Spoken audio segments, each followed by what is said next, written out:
بسم اللہ الرحمن الرحیم۔ ناظرین، جیسا کہ آپ جانتے ہیں کہ اس وقت پوری دنیا، پوری انسانیت ایک انتہائی مہلک اور خطرناک وبا کا شکار ہو چکی ہے۔ یہ وبا ہر ملک میں قبرستانوں کے جغرافیے کو بدلنے میں مصروف عمل ہے۔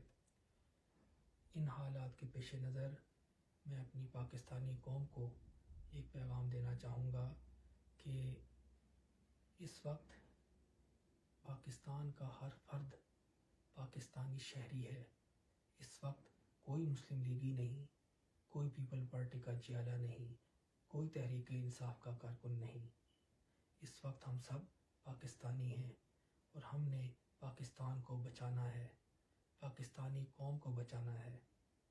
اس وقت جو بھی اقدامات حکومت کی طرف سے سامنے آئیں، ان اقدامات کا خیر مقدم کرنا ہے، پاک آرمی کے شانہ بشانہ کھڑا ہونا ہے اور ہمہ قسمی سوشل ایکٹیویٹیز کو ختم کرنا ہے، اپنے گھروں میں بیٹھ کے ذکر و اذکار میں مشغول رہنا ہے اور اپنے مالک کی بارگاہ میں سر بسجود ہو کر اپنی عافیت، اپنے قوم کی عافیت، مسلمانوں کی عافیت، پوری انسانیت کی عافیت کا سوال کرنا ہے۔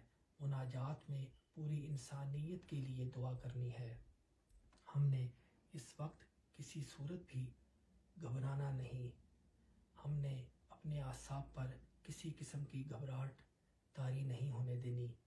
میں آخر میں دعا گو ہوں کہ یا الہ العالمین، ہمیں اس انتہائی مشکل وقت میں ثابت قدم رکھ اور جلد از جلد اس وبا سے نجات دائمی عطا فرما۔ آمین بجاہ سید المرسلین و شفیع المذنبین و رحمت للعالمین و خاتم النبیین محمد المصطفیٰ صلی اللہ تعالی علیہ وآلہ وسلم۔